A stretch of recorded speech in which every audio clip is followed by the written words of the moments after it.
तर जरांगे पाटलांनी पुन्हा एकदा सरकारवर टीका केली आहे। काहींचं असं म्हणणं होतं की मी जातीवाद करतो असं जरांगे पाटील यांनी म्हटलंय।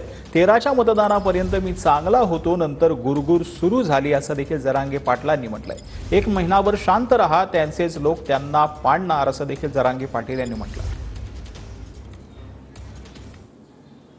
मराठ्यांना ओबीसीत आरक्षण मिळू द्यायचं नाही। काही लोकांचं असं म्हणणं आहे की मी जातीवाद करतोय। सगळ्यांचं म्हणणं होतं मराठा आणि ओबीसी वाद होतोय। वाद केला कोणी?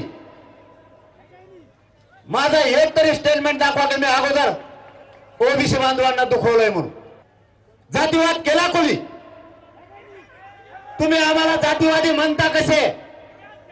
13 तारखेपर्यंत मतदानापर्यंत मी चांगला होतो किंवा माझा मराठा समाज चांगला होता।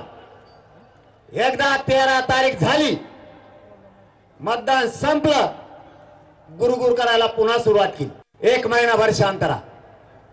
काही जण म्हणले निवडणूक झाल्यावर बघू, मतदान झाल्यावर बघू।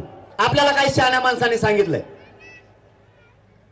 आपण शांत राहा, त्यांचेच लोक त्यांना पाडणार आहेत, नाव मराठ्यांचं घेणार आहे।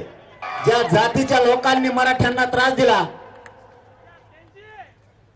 तिथं वेळे प्रसंगी उमेदवार देणार नाहीत, पण तुला पाडल्याशिवाय मराठी माग हटणार नाही।